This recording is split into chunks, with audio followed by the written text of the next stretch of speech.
क्या आप जानते हैं राम के वंश के वो कौन से महान राजा थे जिन्हें अगर संतान न मिलती तो रघुकुल वंश आगे बढ़ ही नहीं पाता? ये कहानी है सूर्यवंश के धर्मपरायण राजा दिलीप की।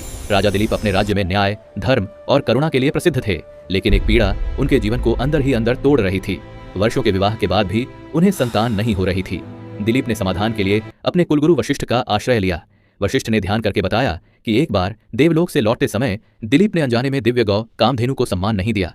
यह अपमान कामधेनु को दुख पहुंचा गया और उन्होंने राजा दिलीप को यह श्राप दिया कि वे तब तक संतान प्राप्त नहीं कर पाएंगे जब तक वे उसकी पुत्री नंदिनी की सेवा नहीं करेंगे। दिलीप और रानी सुदक्षिणा ने आदर पूर्वक नंदिनी की सेवा करने का प्रण ले लिया।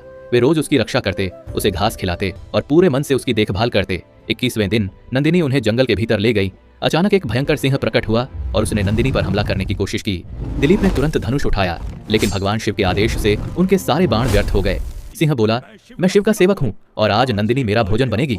यह सुनकर पहले दिलीप विचलित हुए, लेकिन अगले ही पल उन्होंने अपना धर्म याद किया। उन्होंने कहा, यदि आज किसी का जीवन जाएगा तो वह मेरा होगा, नंदिनी नहीं। उनकी यह निष्ठा और त्याग देखकर अचानक सिंह गायब हो गया और नंदिनी ने अपना दिव्य रूप प्रकट किया। वह बोली, राजन, यह आपकी परीक्षा थी, आप उत्तीर्ण हुए, मैं आपको पुत्र प्राप्ति का वरदान देती हूँ। कुछ समय बाद रानी सुदक्षिणा ने एक तेजस्वी पुत्र को जन्म दिया, रघु, जिसकी वजह से रघुवंश की शुरुआत हुई।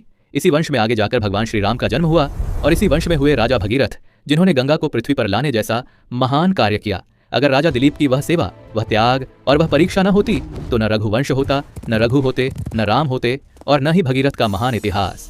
जय श्री राम।